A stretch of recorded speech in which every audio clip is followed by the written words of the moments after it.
Good afternoon, and thank you for joining us for the 17th Annual Early Childhood Legislative Briefing. My name is Tiffany Grant, Director of Community Impact at St. Paul, Minnesota Foundation and co-chair of the Start Early Funders Coalition Learning and Research Committee. And hello, I'm Denise Maya, Executive Director of the Sheltering Arms Foundation and co-chair of the Start Early Funders Coalition's Public Policy Committee. The Start Early Funders Coalition is a collaboration of nearly 20 members of Minnesota's philanthropic community. We provide critical leadership and funding for research, program development, public policy, and grant making to improve early childhood efforts in Minnesota. We leverage a number of events and activities like this one today to bring awareness to issues and solutions and to celebrate the successes along the way. But before we begin, I'd like to take some time for a land acknowledgement. We acknowledge that we're on Dakota lands in Minnesota Makoche, land where the water reflects the sky or cloudy water. The land was ceded from Dakota in the treaties of 1837 and 1851, and we acknowledge the complex and multi-layered history that includes violence and trauma. These are now the traditional, ancestral, and contemporary lands of Indigenous peoples, and it holds great historical and spiritual significance, remaining sacred for many people. By offering this land acknowledgement, the Start Early Funders Coalition affirms a commitment to recognize, support, and advocate for Indigenous peoples of the state of Minnesota and across the United States. We are really excited about today's agenda. A little later in the program, we will have the opportunity to hear from parents, providers, and representatives of Minnesota's legislature about what is needed to support children and families during this difficult time. As we work together within the context of families, community, and culture, we must ensure all children are provided the resources and support necessary to thrive and experience lifelong learning success. At this time, I'd like to extend special thanks to our speakers and guests who have agreed to join us this afternoon. I would now like to welcome Lieutenant Governor Peggy Flanagan.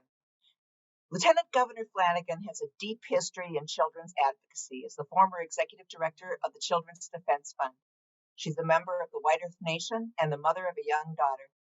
Lieutenant Governor, thanks for being with us today. Anine. Hi, everyone. I'm Lieutenant Governor Peggy Flanagan, and I'm honored to join you all today to talk about early childhood. The governor and I are deeply committed to investing in our youngest Minnesotans, our littlest Minnesotans. In fact, our mission has always been to make Minnesota the best place for a child to grow up. And throughout our time in office, we've made significant progress, but we know that that work doesn't stop at the end of one legislative session. That's why our budget to move Minnesota forward would make historic investments in Minnesota children, their families, and providers. It includes nearly $1.8 billion in a mixed delivery childcare and early education system. This investment means that we can add more than 6,000 pre-K slots to serve over 23,000 children. We can nearly triple the amount invested annually in early learning scholarships, and we can raise the child care assistance funding to meet the needs of nearly 3,800 currently registered for CCAP. And the governor and I are fighting for paid family and medical leave and earned sick and safe leave as well, because it's unacceptable for any Minnesotan to choose between their health, family, and their financial security. It brings me a lot of joy, as you can tell, to talk about these proposals, because I know it will make a difference in the lives of so many children and their families across our state. Let's get it done. Chimigwech. Thank you, Lieutenant Governor. My name is Allison Corrado, and I work with the Blue Cross and Blue Shield of Minnesota Foundation, and I co-chair the Start Early Funders Coalition's Public Policy Committee. And we are so ready to get to work to make sure that families across Minnesota have what they need to help their children get a strong start. The Start Early Funders Coalition strongly supports so many of the priorities laid out by the governor's office. We share your mission to make Minnesota the best place for children to grow up, And we believe strongly in our vision as a coalition that every child in Minnesota is physically, socially, emotionally, and cognitively prepared for school and lifelong success. Our legislative priorities this year include support for a robust early childhood system that gives children and families access to a wide continuum of high quality early care and education programs. And this includes both the support to families to be able to access our early childhood programs and also the infrastructure support to develop new early childhood facilities and be able to expand and improve our current facilities. We know that we need a broad range of program types, including our child care assistance program, early learning scholarships, home visiting, and many other types of supports to be able to support children, families, and our early childhood care and education professionals.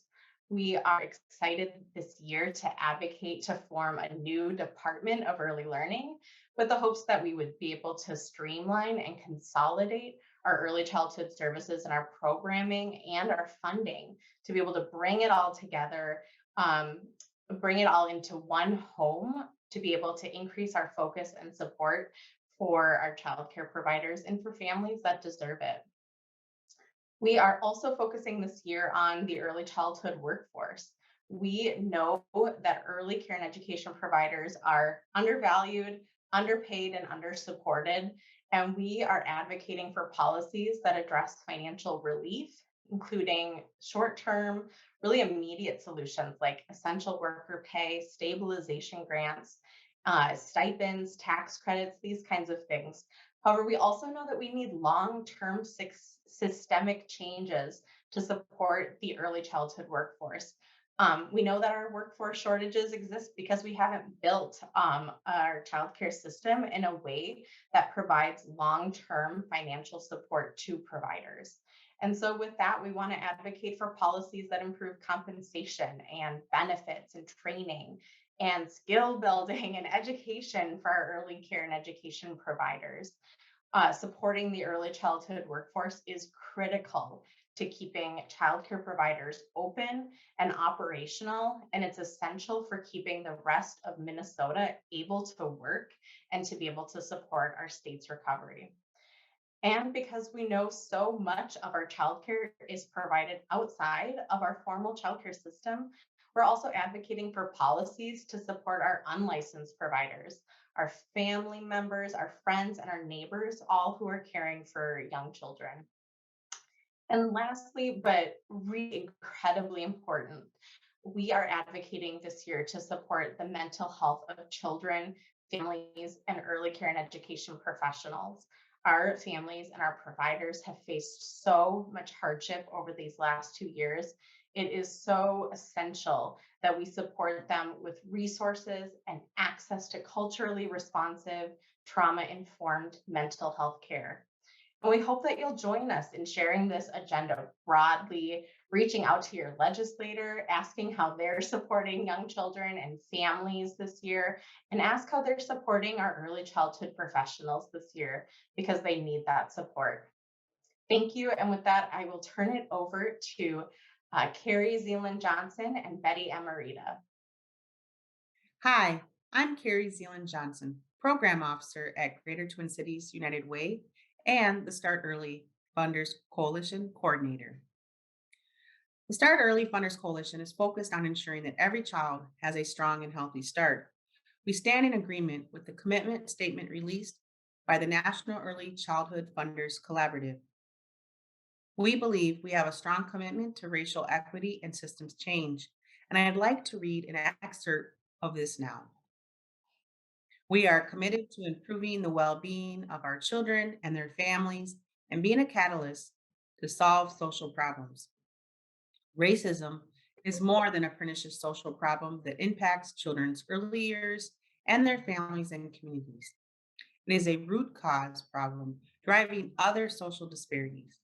We cannot ignore it, and we can recommit to naming and centering racial equity in our analysis and investments.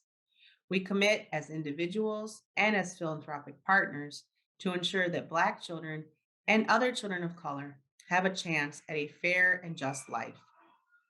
This includes lifting up and amplifying the voices of parents and providers across Minnesota and honoring the knowledge and wisdom that they hold in the context of their lives and their communities. Betty? Thanks, Carrie.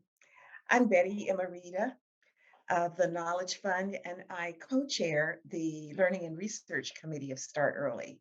At Start Early, we think it's really important to center and elevate the voices of parents and providers because they are at ground zero of the lived experience. And we think that we should listen very carefully to the full range of their experiences and to be able to support them in that experience. All of us want our children to be loved, nurtured, to be safe, and to be supported in whatever setting they're in. And we want it to be a joyful experience, an easy experience, something that makes our lives a lot easier. And the reality is that parents use multiple settings. They use different types of care. They use family, friend, and neighbor care. They use center-based care. They use family providers, depending upon their needs. And a lot of them combine different types of care. So it's not just one choice, they want the full range. We think that that is very important and that regardless of the particular type of care that they use, that they know that their children are being loved, nurtured, they're safe, and that they're supported. You know, there's nothing worse than waking up in the morning discovering you have a sick child and you have to be at work in an hour and you don't know what you're going to do. That is really awful. We want to take the trauma out of that. We want to make sure that people have what they need and that it's accessible to them and that it's supported. And we want to make sure that regardless of where you live in our state, whether you live in greater Minnesota, whether you live in a metro area or in any of the suburbs, that you know that you have choices available to you that fit your needs that you can depend upon. We also think that each of those types of care may require different types of regulation. There's not one size that fits all. And we think that all of the decisions that we make about regulations should be guided by common sense and the lived experiences of parents and providers. We think that that is central to our work and central to making good policy decisions. Thanks, Betty. I reflect on what you've just said, and we've really doubled down our commitment to creating opportunities and spaces for parents and providers to really be the primary informants of our work and really driving our work. The texts that I receive, the phone calls I receive, the emails that I receive, our parent and provider advisory group. We have lots of different ways in which we are providing, creating opportunities to just listen and really value their voices, their expertise, and their perspectives to drive this work and to really be mindful of what those lived experiences are telling us. We're intentionally and meaningfully engaging with them on an ongoing basis. Our panelists today, I hope, will reflect these commitments as we listen to what they have to say. We can really lean in and understand that the parents and providers are working together in partnership every day. And they are the true catalyst for change. As we know, empowered families will ensure Minnesota's future.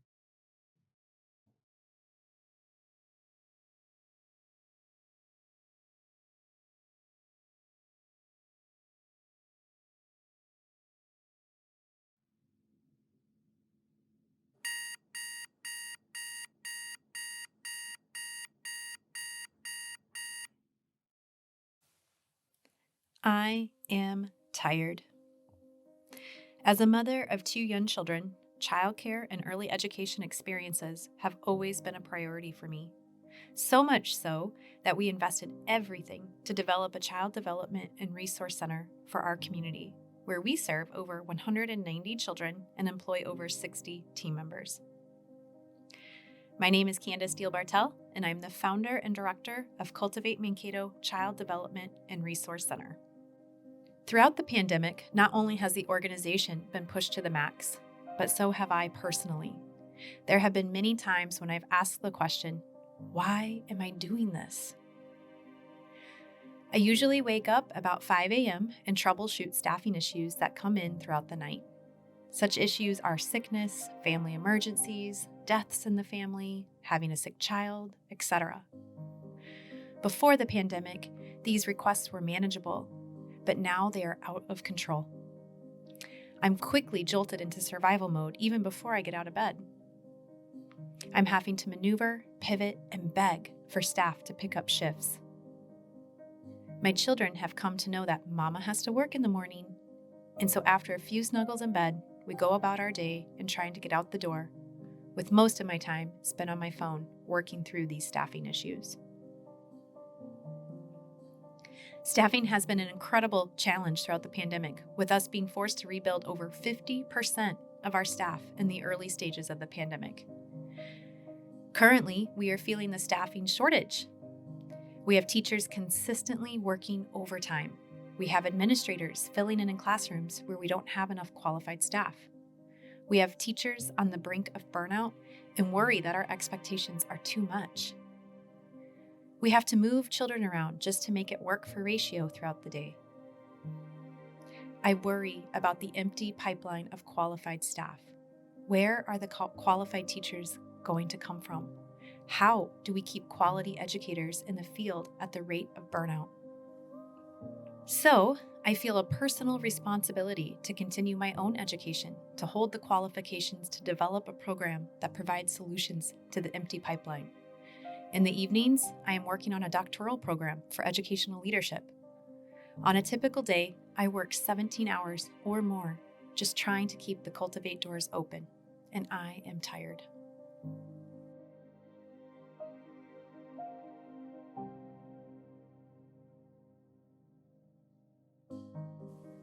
But I am also hopeful and outright tenacious for change. I am hopeful that decision makers can hear the work being done. I am hopeful that decision makers will take our perspectives and solutions and get them into motion. We also need your help in getting our pipeline filled back up. We need a paid teacher training program for early education, and we need universities to prioritize early education training and degrees. We need to fund programs to help them develop their own teacher training programs on site. My family has invested everything we have, including our emotional equity, into the service we offer for our community. As you can see, we don't live in a mansion, and we don't have an unlimited amount of resources. We are a family that sees and feels the needs of other families, and we wanted to do our part to invest in the lives of families and children. Now, it's your turn. It's your turn to listen and have compassion, to get these solutions to the table, to seek conversations, and to be open to responses. We live in the greatest state in the nation, and I'm convinced that everyone around the table will do your part to help create a better future for our children and families.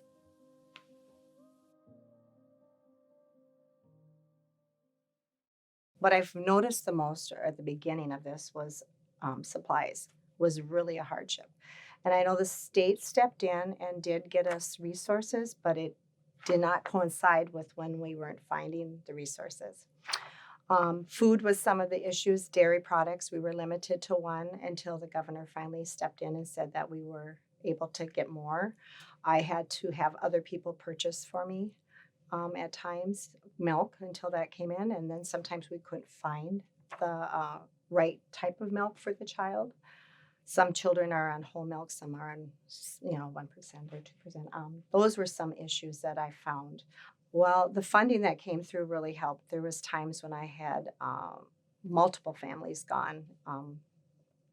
Some of the funding that helped bridge my expenses, plus being able to stay open and bring in somewhat of a wage, not as much as what we normally would, but that really has helped. The COVID emergency fund that's being given still now is helped when I've had exposures now since October. I've had numerous times. As my business, I don't expect those parents to have to pay me the full dollar amount when their child is gone for, and they have to be out 10 days or whatever the number might be.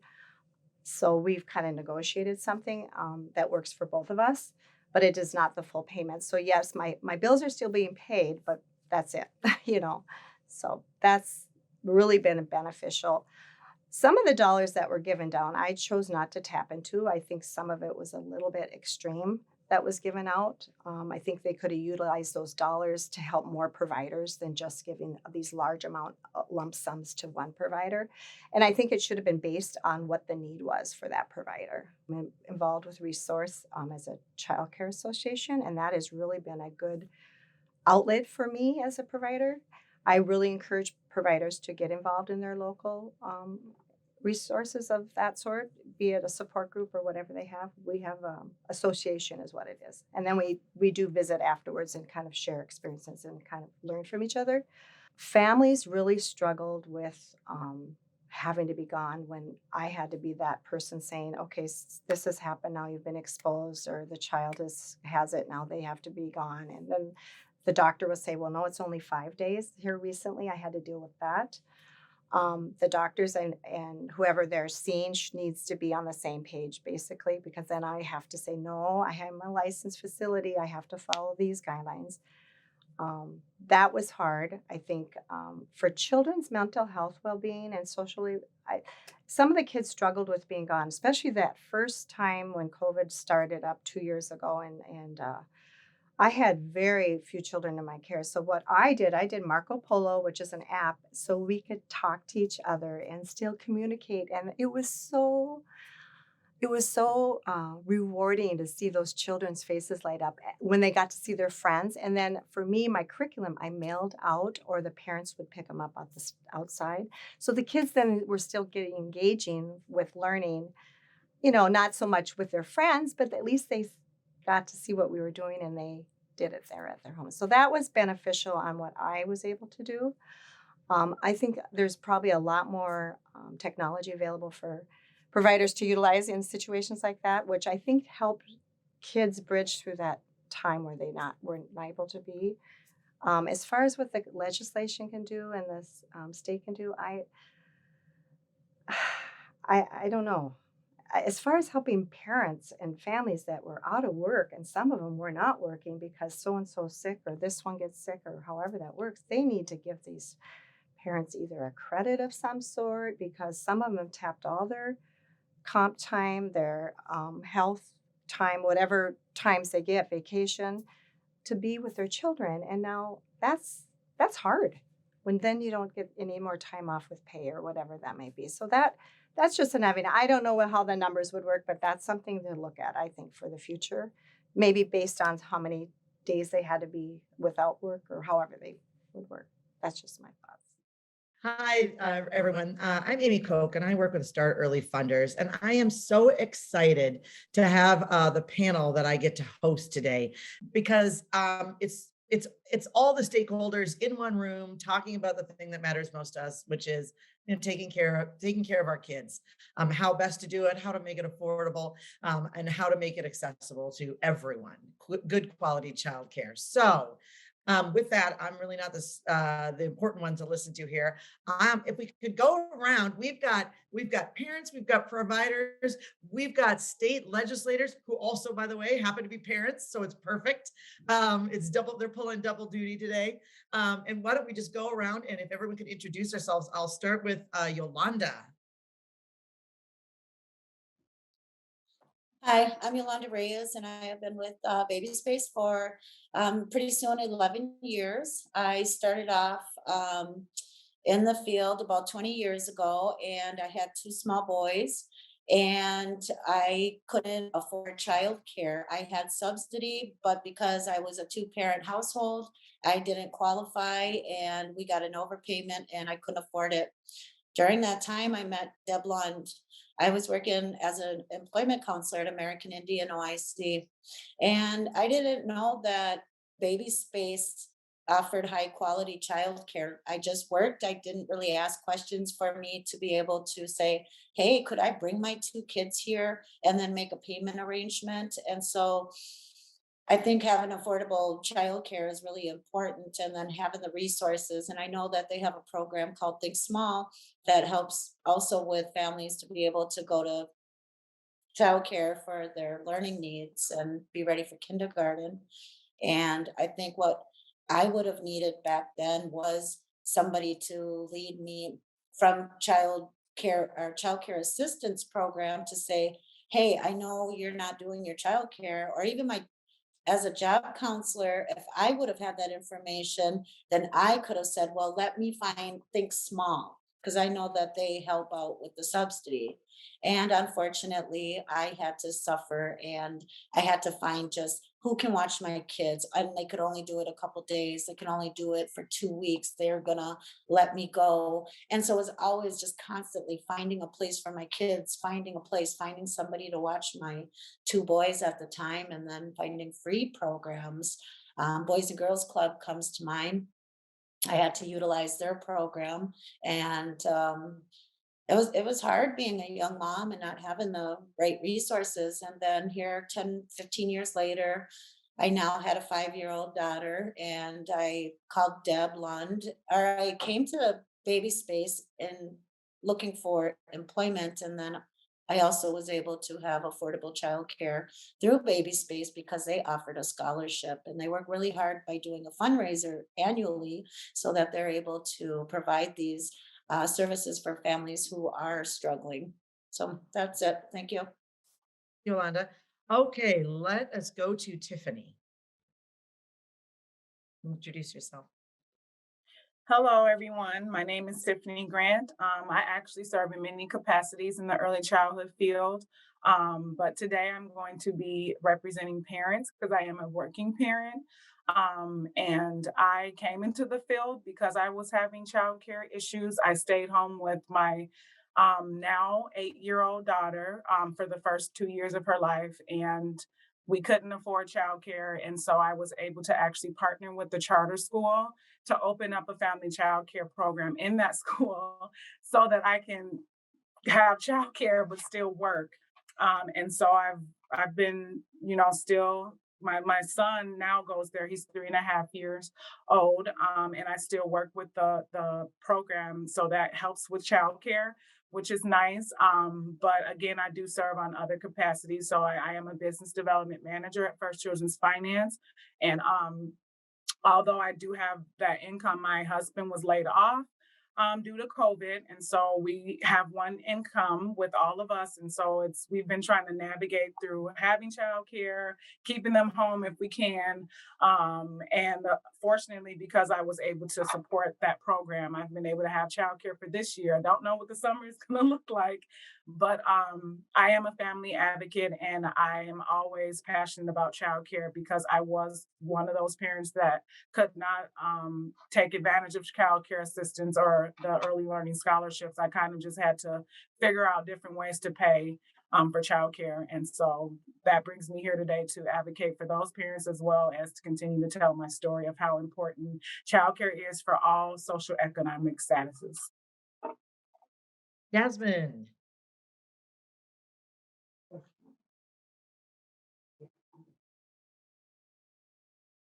Hello, good afternoon, everybody. My name is Jasmine Funmaker. I am a Baby Space parent.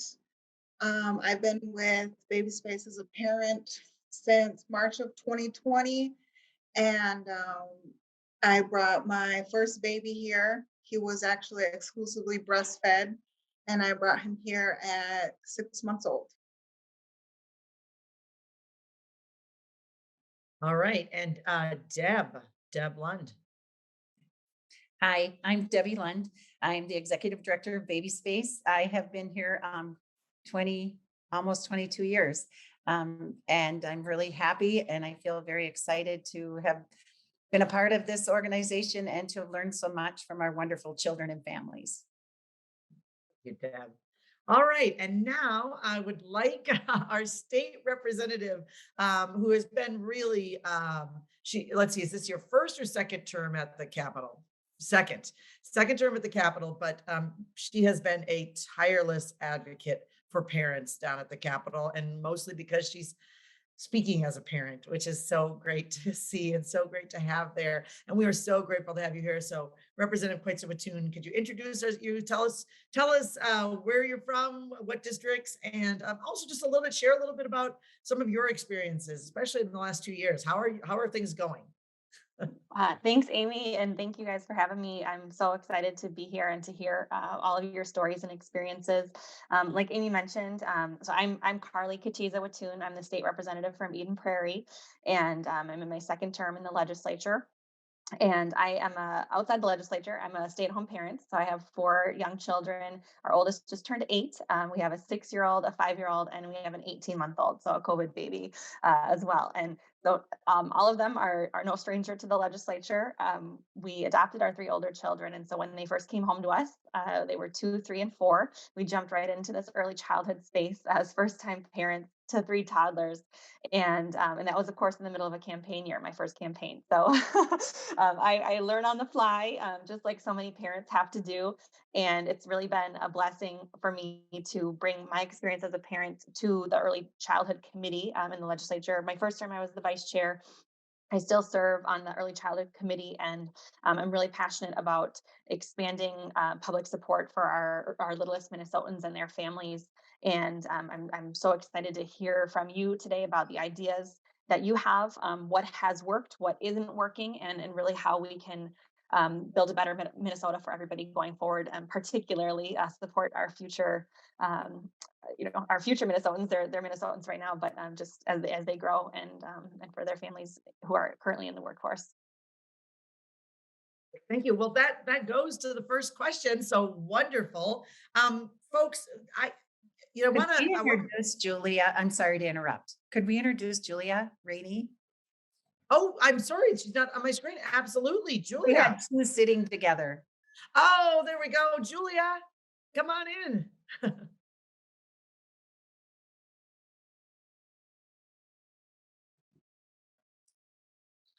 Hello, everyone. I'm Julia Rainey, and I am a teacher and a parent here over at Baby Space. I've been working here and bringing my kids here since 2015. My first child that I brought here was 8 months old, and he is now 7. And then my second child I brought at 6 weeks old, and she's now getting ready to turn 5. I've been mainly a teacher in the preschool room here. So it's nice to meet you guys all. All right. Well, thank you so much. Okay, so that kind of comes to the first question. I want to pick everyone's brain, and I'm going to start with Tiffany this time. But really, if there's one resource, if there's one thing that you feel that parents and providers need most of all, that could help when it comes to dealing with the kind of the childcare issue, the childcare crisis that we're facing right now, because it's hard to find and it's incredibly expensive. But if there's one resource that might be of a help, can we just kind of go around and do some short answers on that? And Tiff, are you willing to start?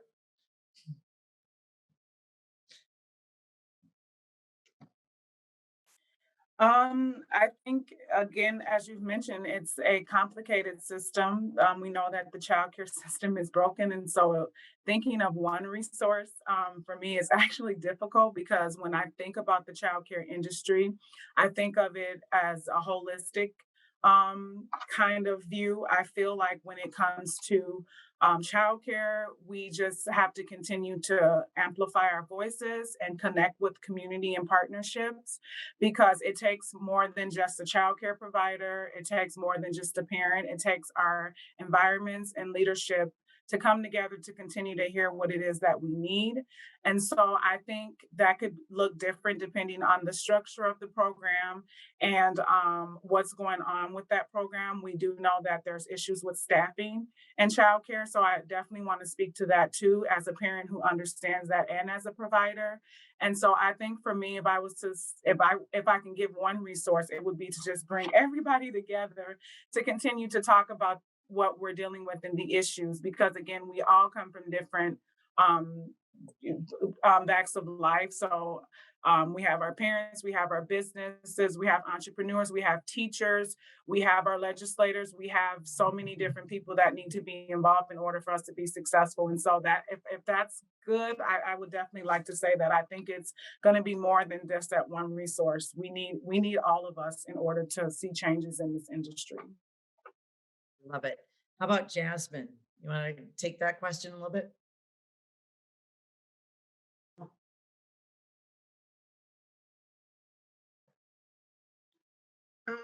I have a few resources that I would love to see change in the early childhood care industry. That would be affordable daycare with healthy, nutritious meals. Like I see that in the summertime, we get these CSA boxes. It would be really nice if they could provide the organic fruits and vegetables to bigger businesses such as daycares. Because when you have a healthy child, then the daycare provider is, more, so the child is more easier to work with, because they have a full healthy belly, they're getting a nutritious meal. And then, the teachers also could eat those meals too, I feel like, and just sitting down and eating family style with having the teacher eat with the children as well. I would love to see that as a new resource. Also good pay. I know that would be tough, with trying to set up affordable daycare, but having good pay, when you have good pay, then you have good employees who want to show up to work. And then I feel like that'll cut out the shortage of daycare staff that we have, or the, just always needing daycare providers too. I feel like when we have good pay, then we have good employees who are willing to show up to work every day. Great. How about Debbie? Hi. What's your dream? Again, it's really hard to kind of pick one thing, but if I could be a voice just for parents in general, I would say that maybe some more flexibility and not so rigid around, if they forget to check a box on their childcare funding, they lose funding. If they, I have grandparents that are taking in children that they've already parented children, and there really isn't a lot of resources to support them. And I just would say, just like maybe just some more flexibility, and not everything works on this.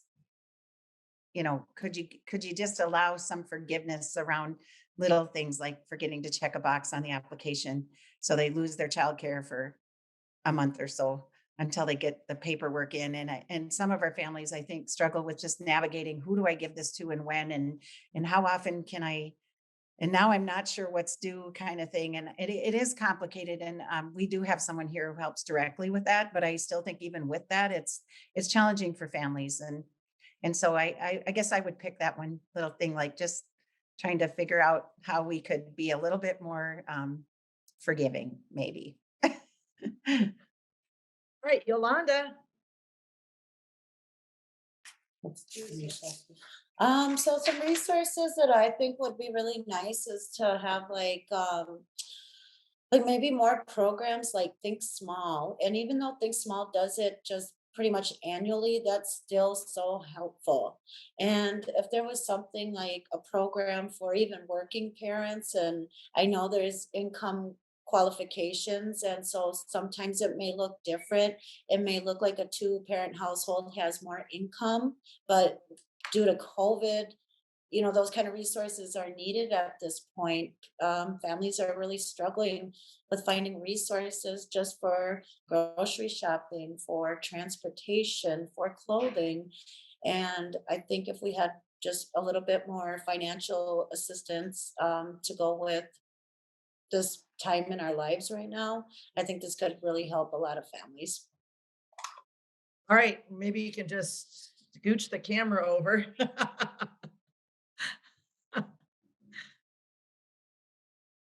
What do you think? Oh, mute. I think a resource that would be helpful for single parent mothers would be maybe like with the county not having such strict guidelines on to be able to like apply or get approved when you have one income in your house, and then you're still having to pay co-payments, and then you're still having all these like different things that all this paperwork that they want just to be able to get them in. And it gets I think just maybe having a resource for that for single moms to for help on that end, to be able to give kids the nice quality care and that they deserve, instead of just cutting it out if you don't turn, just like Debbie said, if you don't turn in a paper, or if your boss doesn't get, like they're asking for verifications for everything. And sometimes making it so hard, or like if you have other income that you have coming in and it's just like maybe over the income, then you don't qualify, or your co-payments are extremely high and it doesn't match up with your income. Like, yeah, so that's what I think.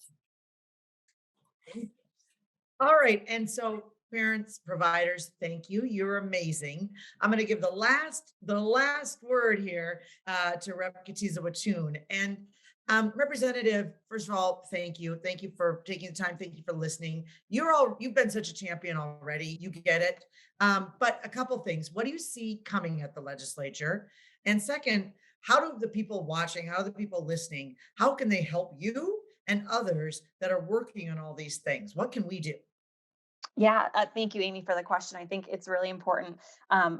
I always like to come from a place of abundance, and so I mean, if funds were unlimited, there's so much more that we could do to help all the families across the state of Minnesota, and we know that we have the resources we need. We just have to find them. So. One thing that has been really helpful for me as a parent has been Minnesota's amazing early childhood family education program, ECFE. It's not something that every other state has, so it's something that's unique to Minnesota.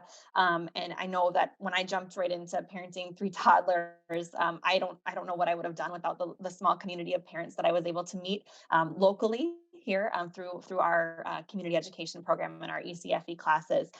So I would really like us to see some additional funding go toward ECFE, and especially now that we've lived through COVID, maybe even some additional virtual classes, so that parents can, when we become parents, nobody knows how to be a parent, right? I mean, how you were parented, what kind of your household rules were, what we all went through just very, very childhood experiences. And so we kind of come through that and think, oh, I'm never going to be like my parents, or, oh, I really like this tradition that my family had.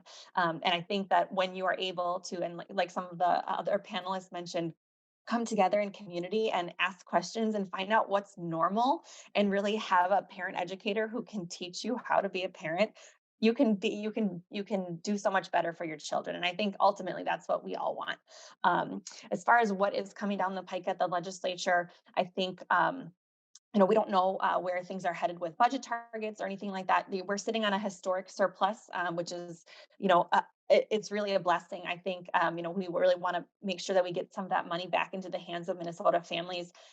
Just yesterday, actually, in our taxes committee, I introduced my proposal to expand our current dependent care credit into the Great Start childcare and dependent care credit. So it's a massive expansion and tax credit back to the families of our youngest Minnesotans from ages 0 to 4 through 4, I guess. So under the age of 5, we're expanding the income qualification. So right now the phase out start around $53,000 and kind of and work their way down. So there's a hole in middle income families across the state, those folks who don't qualify for childcare assistance or scholarships, and they're being pinched between mortgage payments, between childcare payments, between their own student loans as they want to grow their families and re-enter the workforce. So I think that that's a really important conversation. I'm hopeful actually to speak with Senator Coleman about that in further depth, and really see what we can do bipartisan and really support the families of Minnesota. So I'm really encouraged by the discussion that we had yesterday. And I think that there's a lot of common ground that we can come to. I like to say that babies are bipartisan. And so that we're able to kind of come together and really think about the future of the state and do everything that we can to support our littlest Minnesotans and their families. Well, there you have it. Babies are bipartisan. Who can argue with that? Thank you again, everyone. Thanks for everyone who helped with the production. Thanks for everyone who came and checked out the legislative briefing. I think this was incredibly valuable, and I am just so grateful to all of you. Thank you. So in general, I feel like we've been really lucky. I think that in the grand scheme of things, and when we see businesses closing and seeing childcare centers closing, we've been able to remain open this entire time, which I think speaks volumes for that. I also contribute to us also being like a smaller center and a family feel. So it's really myself and our regional director, Abby, and now our new owners that are really making those decisions as a community itself. And we're really thinking of children of tomorrow as its own entity with that. So I'm thankful for that we don't have a big bubble of having to have approvals for different things. Our number one concern and focus that we are struggling is staffing. Getting them in the door. It is the funding for the staffing in order to find the right people, the right qualifications.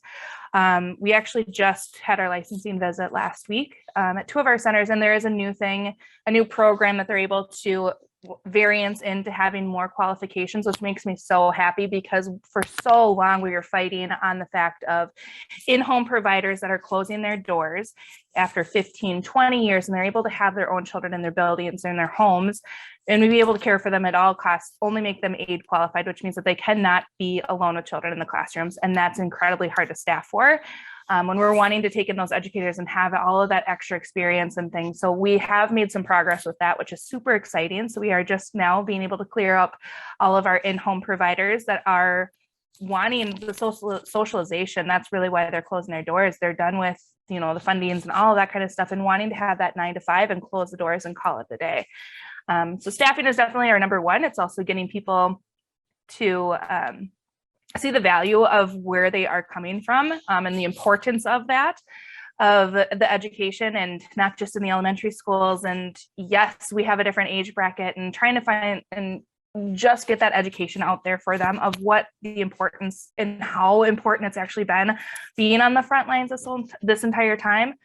And then the second thing that we're having is production issues. PPE equipment, gloves, the most germy hands and the most, germy hands in the classrooms, and not being able to get those gloves in time, or costing over $100 for a case of gloves when we go through a case of gloves a day is insane to me, and how much we cannot get these resources. And so we are buying them by the pallets and waiting 6 months in order to get them, in hopes that we have a 6-month supply of them. Is that where we're at with that? And we went through actually Delta, the airlines, some connection from some parents. So we're super thankful for our parent connections with that. Now more than ever, families need support. They need to feel like they have the ability to go to work and know their children are being cared for and educated with high standards in place. They also need help in paying for this. Did you know that this year, more than other years, we've personally seen families choose to pull their children out of childcare, and consequently, more moms are staying home and out of the workforce? We've seen this firsthand. Parents are working hard to continue juggling the individual needs of their families while balancing the needs of their employers. Everyone is getting tired of this balancing act. Solutions for parents would include paid family leave, childcare stipends, reduced childcare costs, employment perks that included direct childcare payments, which would then provide tax incentives for employers.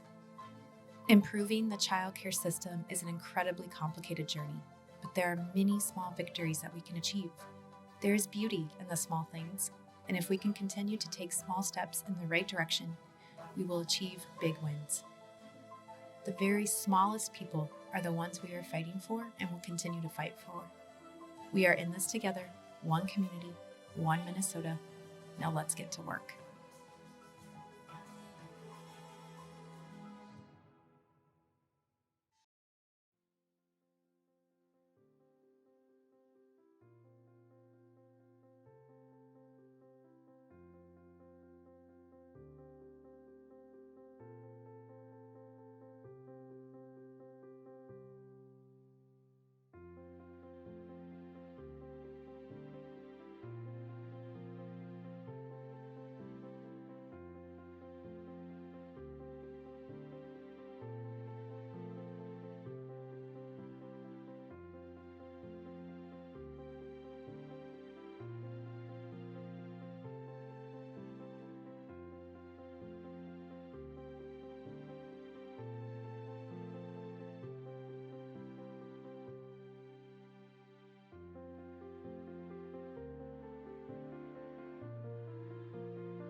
Hi, I'm Akua Ellis, Senior Vice President of Community Impact for Greater Twin Cities United Way. Greater Twin Cities United Way has a long and deep commitment to investing in Minnesota's children and their families. And we believe that accessing quality early childhood care and education is not only a moral issue, it's actually an economic one as well. In fact, our state's current workforce shortage is connected to lack of affordable and accessible child care options that meet the needs of families. And if not adequately addressed, this gap in access will absolutely impact our state's future workforce. Now, we know that providers and families have been through a lot the last 2 years. I'm no exception, which is why we work to support the mental well-being of children and their families, as well as those that we entrust to care for and teach our babies. We must also support policies that provide short-term financial relief to early childhood educators and long-term financial support to build a comprehensive and mixed delivery early learning system that meets all of our needs. So here's where I give you a call to action. Our children deserve our very best, and it's essential that we build on prior shared success to ensure that we're continually investing in our future. In fact, your legislators need to hear from you. We will include a link in the chat to find your representative so that you can share your experience and stories as often as you see fit, but certainly right now. Also, if you're a parent of young children or an early childhood educator joining us today, we invite you to join our parent and provider advisory group, where we'll combine forces to create a powerful forum for lasting change that is informed by folks closest to the needs of our littlest learners. We're also including a link in the chat for you to join us with that as well. Now, I want to end this message with sincere gratitude and an invitation. Thank you to everyone that joined us today. I know that there's no shortage of things that you could be doing with your time. I appreciate you sharing some of it in solidarity with us. Thank you to Lieutenant Governor Flanagan for joining us and for prioritizing children this legislative session and since you've been in office. A huge shout out to all the parents and providers that share their stories and remind us why we go so hard for kids. Thank you for showing up and for the incredibly important work that you are doing caring for our youngest learners. I see you, we hear you, and we certainly appreciate you. My immense gratitude to the Start Early Funders Coalition for their ongoing dedication to equity for children and advocacy leadership across the state of Minnesota. Last but certainly not least, we hope that you'll join us just next week for our Advocacy Day for Children virtual rally. That is happening on March 16th. We're excited to make some noise and make sure our elected officials are paying attention and thinking about our children's future. Thank you again for joining us today, and I hope you have a wonderful day.